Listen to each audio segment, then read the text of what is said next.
Hello everyone, myself Shilpi Tyagi, Assistant Professor at IIMT College of Law. In this video, I am going to discuss Uniform Civil Code. As we all know that it is the budding topic of the recent time. In this video, we will discuss some points regarding UCC, introduction, meaning of the Uniform Civil Code, history of Uniform Civil Code, status of Uniform Civil Code in India, debates in the Constituent Assembly, Supreme Court's views on Uniform Civil Code, suggestions of implementation of UCC in India, Law Commission's views on Uniform Civil Code, and the last is way forward. Let's start with introduction. The Law Commission of India has asked for views and proposals for the public regarding the UCC. The UCC has been a highly debated and politically charged issue in India. The Law Commission's previous stance on the UCC was that it was neither necessary nor desirable. UCC is a proposal to replace the personal laws of various religious communities with a common set of laws for all citizens.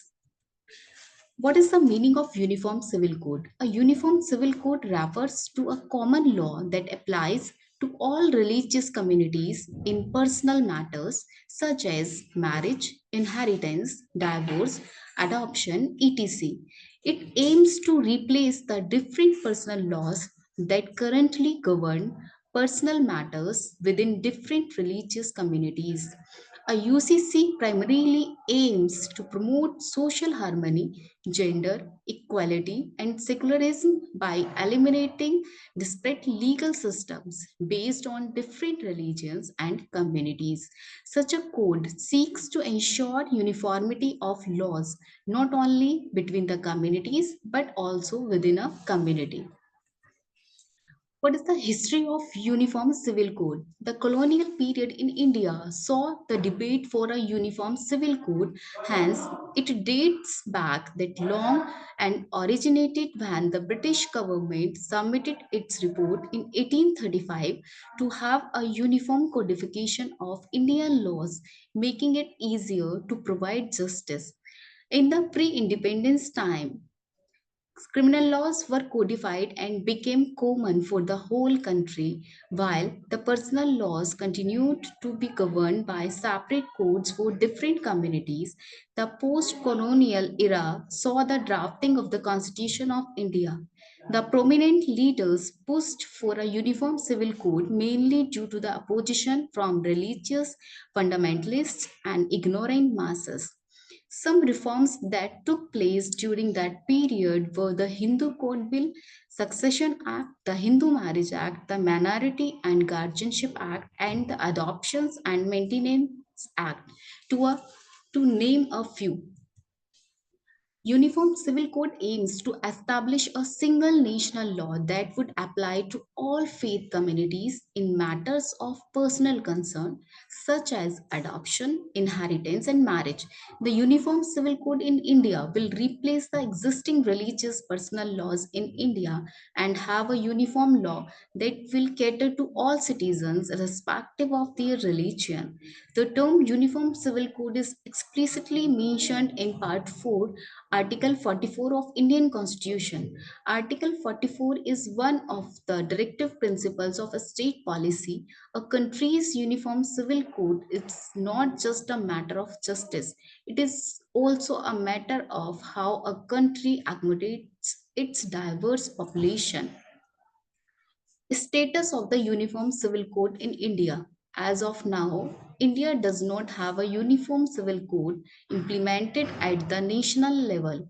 Instead, different personal laws based on religious customs and practices govern matters such as marriage, divorce, inheritance, and adoption for different religious communities. However, over the years, the central government as well as some states have made certain efforts toward the implementation of UCC.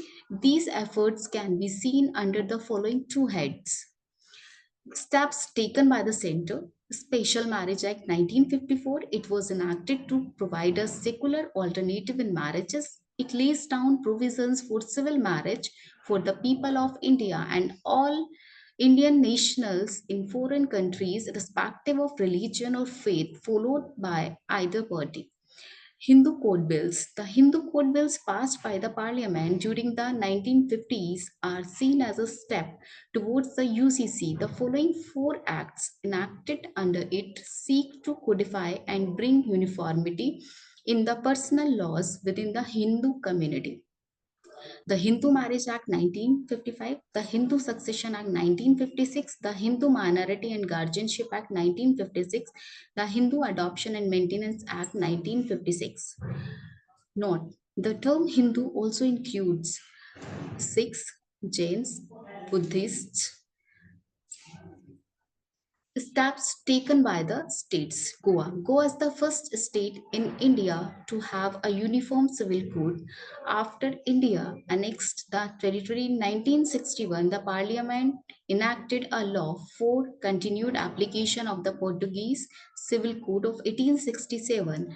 This law in Goa is known as the Goa Civil Code or Goa Family Code and applies to all Goans irrespective of their religious or ethnic community. Uttarakhand has passed the Uttarakhand Uniform Civil Code Bill 2024, becoming the first state in India to implement a uniform civil code. The bill provides for a common law for matters such as marriage, divorce, inheritance of property, etc., and applies to all residents of Uttarakhand except scheduled tribes. Present status. Nationwide implementation of a uniform civil code remains an elusive goal. As of now, most of the aspects related to marriage and divorces of persons belonging to different religions continue to be governed by their respective personal laws, such as Hindu Marriage Act 1955, Muslim Personal Law Application Act 1937, Christian Marriage Act 1872, Parsi Marriage and Divorce Act 1937, etc. Debates in the Constituent Assembly. The issue of the Uniform Civil Code was debated extensively in the Constituent Assembly. Key arguments presented during the debate can be summarized as follows. Arguments in favor. The proponents of the UCC in the Constituent Assembly included members like B.R. Ambedkar, Krishnasamy Iyer, and K.M. Munshi. They put forth the following arguments in favor of a common civil code, equality, and justice. As per them, a common civil code would uphold the principles of equality and justice by ensuring uniform laws for all citizens, regardless of their religious affiliations. Secularism. A UCC would align with the secular nature of the Indian state, separating personal laws from religious considerations and promoting a unified national identity.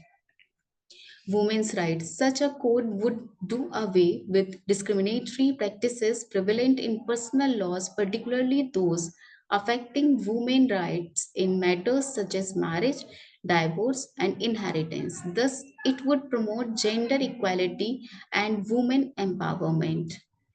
Arguments against. Opponents of the UCC in the Constituent Assembly as Najruddin Ahmad, Mohammad Ismail Khan, they expressed the following reservations about the UCC. Religious autonomy. It might cause potential infringement upon the religious autonomy of various communities as it would interfere with religious customs and traditions without the consent of those communities. Cultural sensitivities. A single code might not adequately accommodate the unique customs and sensitivities of different communities. This in turn might hamper the diversity of religious and cultural practices in India. Social unrest. Practices related to personal matters are deeply rooted in the religious and cultural identities of various communities in India. Implementing a uniform civil code might mean forcing them to relinquish their identities and could lead to social unrest and communal tensions. Supreme Court views on Uniform Civil Code. The issue of a Uniform Civil Code has been dealt with by the Supreme Court in various cases. Accordingly, the Supreme Court has passed several landmark judgments and observations that have significantly contributed to discourse on the UCC. Some of these include Muhammad Ahmad Khan versus Shah Banu Begum. In this case, Supreme Court ruled that Muslim women were entitled to maintenance beyond the iddat period under Section 125 of the Criminal Procedure Code. It observed that a UCC would help in removing contradictions based on certain religious ideologies.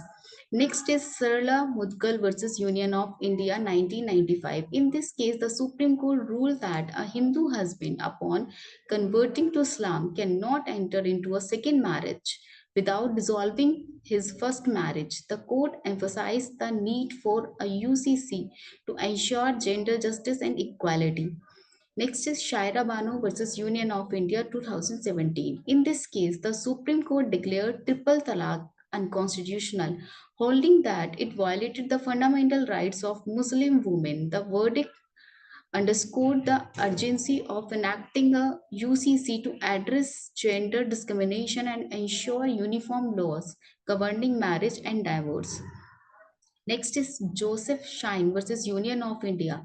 In this case, the Supreme Court struck down Section 497 of IPC relating to adultery on the grounds that it violated Article 14, 15, and 21 of the Indian Constitution. The court emphasized the need for gender neutral laws and suggested the enactment of a UCC to address inconsistencies in personal laws. The next is Indian Young Lawyers Association versus State of Kerala 2018. In this case, the Supreme Court addressed the ban on the entry of women of menstrual age into the Sabrimala temple in Kerala. The judgment highlighted the need for a UCC to harmonize conflicting rights and ensure gender equality across religions. Some suggestions for implementation of UCC in India: uniformity of laws and the accomplishment of common objectives as per the Constitution meant making the people progressive and broad-minded to accept the laws that are good for society as a whole. Spreading this education by making a maximum number of people aware of the code and developing sensitization program was the need of the hour. All religions must be given due importance and none of them should be given a backseat by any chance. The sentiments of people from different communities must be preserved and they should not feel hurt at any point in time with the coming up of these laws. It is a sensitive issue that must be taken good care of for the welfare of the country and its people alike. Law Commission's view on Uniform Civil Code. The Law Commission of India has periodically examined the issue of the Uniform Civil Code and its implications for Indian society. Some notable observations made by the Law Commission are as follows. 21st Law Commission of India, headed by Justice Balbir Singh Chauhan. This commission expressed the view that implementing a UCC might not be necessary or desirable at this time. Instead, it suggested a series of reforms with within various personal laws pertaining to different communities. Thus, it recommended amendments and changes to existing family laws with the aim of ensuring justice and equality within all religions rather than proposing a single uniform law. 22nd Law Commission of India, headed by Justice Rituraj Avasthi. This commission has issued a consultation paper on the UCC seeking public feedback on the issue. Diverse sections of the population, including religious organizations, legal experts, policymakers, and civil society groups, have been asked to furnish their views regarding the feasibility, implications, and potential framework for a UCC. Arguments in favor of UCC: simplifies legal system. Having one set of laws for all will simplify the personal laws that are present at segregated on the basis of religious beliefs. This, in turn, would simply the legal framework and the legal process promotes equality. A UCC aims to ensure that all citizens of India, irrespective of their religion, are treated equally under the law. Thus, it will help promote the ideal of equality and envisaged in the preamble. Promote secularism. A UCC would help towards achieving a secular state where the law is the same for all, regardless of religion. Thus, it would help promote the ideal of secularism in the country. Promotes gender equality and women empowerment. The current personal laws of different groups, different religious communities put women in a disadvantageous position in matters related to marriage, divorce, inheritance, and property rights. Implementing a UCC would ensure equal treatment and opportunities for women in these areas, thus promoting the cause of gender equality and women empowerment. Promotes national integration. A common set of laws for all citizens will promote a sense of oneness and the national spirit. This in turn will promote national unity and integrity and help India emerge as a nation in the true sense.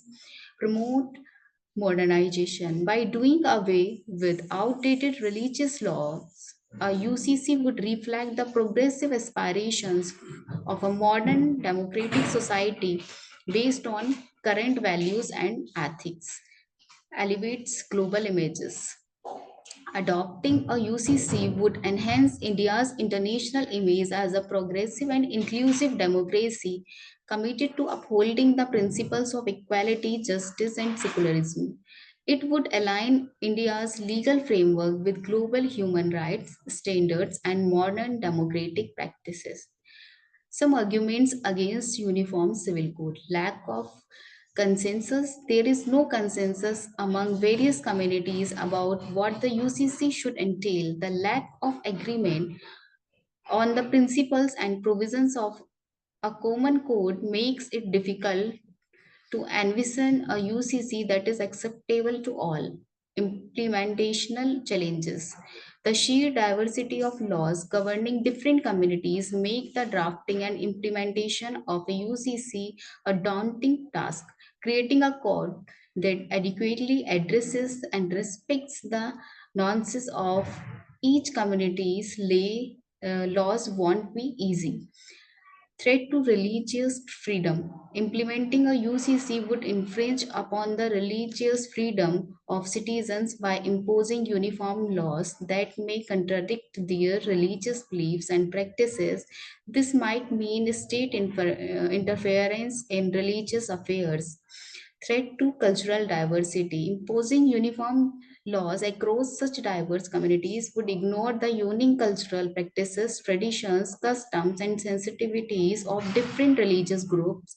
Overall, it might go against the idea of diversities. Next is fear of majoritarianism. Next, threat of social unrest.